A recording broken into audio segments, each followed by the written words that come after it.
Fala, queridos, beleza? Tudo bem com vocês? Professor Rodolfo na área, direto do Instituto Rodolfão, para a gente continuar nosso curso de gramática e vamos continuar falando de verbos, tá certo?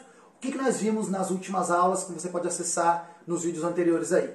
Nós vimos o que são os verbos, vimos o que são os modos verbais e vimos os tempos verbais do modo indicativo. Presente do indicativo, pretérito perfeito, pretérito imperfeito, pretérito mais que perfeito, futuro do presente, futuro anterior, futuro do pretérito, certo? Tempos verbais do modo indicativo. O que nós vimos naquelas aulas foi o sentido literal dos tempos verbais. O que é sentido literal? É o sentido do tempo verbal que está associado à nomenclatura dele, que está associado à linha do tempo. Quando eu falo presente em sentido literal, é um fato que ocorre no momento da fala. Quando eu falo pretérito mais que perfeito em sentido literal, é um fato que aconteceu antes de outro já no passado. Então, sentido literal do tempo verbal, o sentido que está associado à linha do tempo, à nomenclatura do tempo verbal. Nesta aula nós vamos falar sobre o uso não literal ou metafórico. Você pode encontrar as duas nomenclaturas aí em exercícios, em vestibulares, dos tempos verbais do modo indicativo. Professor, o que é o uso não literal ou metafórico dos tempos verbais? A língua é dinâmica, a língua é social, a língua é viva. Então, na prática linguística cotidiana, nem sempre quando nós empregamos os tempos verbais, nós pensamos na linha do tempo, nós pensamos na nomenclatura do tempo verbal. Então a gente acaba usando os tempos verbais com sentidos diferentes do seu sentido literal, do sentido ligado ao nome dele. Estes sentidos não previstos na linha do tempo para aquele tempo verbal são sentidos que nós chamaremos de sentidos não literais ou metafóricos. Um exemplo aqui só para você entender o que eu estou querendo dizer. Amanhã eu pago o que te devo. Repara que pago está no presente, assim como devo. Só que o verbo devo está no presente, indicando um fato no presente. Atualmente eu te devo. Já o pago está no presente, mas se referindo a um evento futuro, algo que vai acontecer amanhã.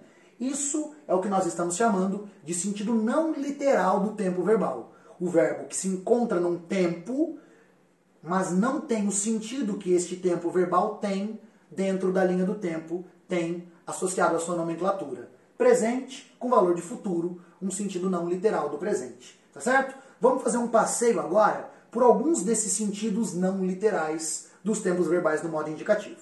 Queridos, o presente do modo indicativo pode ser usado com valor de passado, com valor de pretérito perfeito. Esse presente com valor de passado tem até um nome, que é o presente histórico.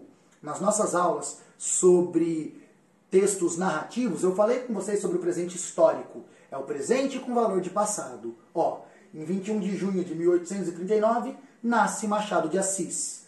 Na verdade, nasceu do ponto de vista mais estrito, porque é no passado. Eu usei o presente com valor de passado. Qual é o nome desse presente? Presente histórico. Beleza? Eu também posso usar o presente para algo que se repete no presente. Então não é exatamente um fato que ocorre no momento da fala. É um fato que se repete. Vê se você percebe a diferença. Eu moro em Taubaté. Eu moro é constante no presente, certo? Agora, eu sempre leio o jornal pela manhã. Não é um presente constante, é um presente que se repete, é um presente habitual. Você percebe a diferença de eu falar? Eu vou para São José pela Dutra. Quer dizer, é algo que se repete. Quando eu vou para lá, eu vou pela Dutra, habitual. E eu me chamo Rodolfo, é constante. Presente habitual é quando eu uso o presente para indicar algo que se repete no presente. E não algo que é constante no presente. Você também pode encontrar na nomenclatura presente frequentativo. É o presente que se repete. E eu também posso usar, como nós já vimos, o presente com valor de futuro. Segunda, eu começo um regime. A eterna promessa, né? Começo, está no presente, se referindo a um fato futuro. Então, o presente no indicativo pode ter valor de passado, que é o presente histórico, algo que se repete no presente, presente habitual, e pode ter valor de futuro. Beleza? Queridos, o pretérito perfeito. Eu posso usar o pretérito perfeito para me referir a algo que vai acontecer no futuro, para enfatizar que eu tenho certeza. Ó, o São Paulo já ganhou o Brasileiro deste ano, né? Para quem não sabia, eu sou adepto do dinizismo, o tic-tac tricolor vai ganhar o Brasileiro deste ano, se ele acontecer, certo? Repara, o São Paulo ainda não ganhou, é um evento futuro. O São Paulo ganhará o Brasileiro deste ano, mas eu usei o pretérito perfeito para enfatizar a certeza que eu tenho deste evento, tá certo? Pretérito perfeito com valor de futuro para indicar a certeza daquilo que eu estou falando. O pretérito imperfeito, o pretérito do ava, do ia, do inha e do era, além de indicar um fato durativo no passado, um fato frequentativo no passado, ele pode indicar irrealidades. Agora eu era o herói e o meu cavalo só falava inglês. Eu estou criando um mundo imaginário, um mundo irreal. Né? Agora, lembra do Chaves? Agora eu pegava e falava e ele está criando irrealidades. O pretérito imperfeito pode ser usado para isso. E eu posso usar o pretérito imperfeito com o valor de futuro do pretérito. Ó, se essa rua fosse minha, eu mandava ladrilhar. Repara que mandava está no pretérito imperfeito, mas com o valor de futuro do pretérito. Eu mandaria ladrilhar. É uma marca de linguagem informal, né? Se ela quisesse, eu entregava o documento. Se ela quisesse, eu entregaria o documento. Pretérito imperfeito com valor de futuro do pretérito. Queridos, o pretérito mais que perfeito, o do ratônico, falara, dissera, ele pode ser usado para indicar um desejo. Quem me dera ser um peixe. O dera aqui não está indicando um fato antes de outro já no passado, está exprimindo um desejo, tá certo? Verbo no pretérito mais que perfeito pode exprimir um desejo, em seu sentido não literal. E a gente pode usar o pretérito mais que perfeito indicando uma possibilidade, né? Tem um poema do Camões famoso em que ele explora isso, até que já caiu em vestibular. Vai ter na sua tarefa essa questão para você fazer. Daí ele vai ter valor de imperfeito do subjuntivo ou de futuro do pretérito. Se eu pudera, teria ajudado mais. Se eu pudesse, né? No valor de imperfeito do subjuntivo. Mas ajudara se não fora impedido. Mas ajudaria se não fosse impedido. São construções incomuns, mas possíveis e que já caíram no vestibular. Tá certo? Então aqui nós temos o pretérito mais que perfeito, indicando possibilidade futura. Beleza? Ó, o futuro do presente, o futuro que acontecerá, pode ser usado para exprimir uma dúvida. E aí ele tem até valor de presente, ó. Teremos nós mais razão do que eles? Eu não quero saber se no futuro nós vamos ter mais razão. Hoje nós temos mais razão, mas teremos mais razão do que eles? A gente usa o será, né? Será que eu sei isso? Será é futuro, mas indicando algo no presente ali, para indicar uma dúvida, né? E a gente também pode usar o futuro do presente com valor de imperativo, com orientação, com ordem, né? Ó, não matarás.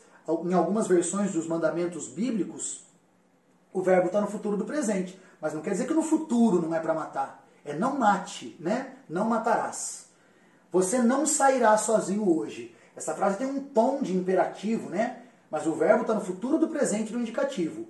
No imperativo estrito ela estaria: não saia sozinho hoje. Tá certo? Então o futuro do presente pode exprimir uma dúvida, pode expressar uma ordem, aí pode ter valor de imperativo. Show de bola? E o futuro do pretérito? Com o futuro do pretérito, o do ria, nós podemos fazer pedidos educados, né?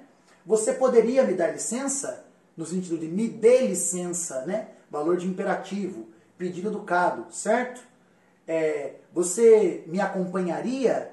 Me acompanhe, né? Valor de imperativo. E também para fazer um convite com polidez, para fazer um convite educado, né? A célebre frase da Dona Florinda: você aceitaria uma xícara de café? Ela quis dizer: você aceita uma xícara de café. O futuro do pretérito é para dar mais polidez ao pedido. Então o futuro do pretérito pode ser usado para fazer um pedido educado, um convite com polidez, tá certo? Queridos, nós falamos nesta aula sobre os usos não literais dos tempos verbais. Quando a gente usa os tempos verbais para algum sentido que não está ligado ao seu nome, que não está ligado à linha do tempo, à cronologia dos eventos, certo? Presente, habitual, valor de passado, valor de futuro, pretérito perfeito com valor de futuro para enfatizar, pretérito imperfeito para criar irrealidades no lugar do futuro do pretérito, o pretérito mais que perfeito para indicar desejo, para indicar possibilidade, o futuro do presente para indicar ordem, para indicar uma dúvida, o futuro do pretérito para fazer convite, para fazer pedido educado, tá certo? Queridos, como se trata de um sentido não literal, é possível que você encontre outras possibilidades. O fundamental é você analisar o contexto e ver o sentido em que o tempo verbal foi empregado naquela situação específica de comunicação, tá certo? Aqui a gente termina de falar dos tempos do modo indicativo. A gente tem mais aulas sobre verbos para ver na semana que vem, tá certo? Queridos, na dúvida vai no slide do Rodolfão. Beijo!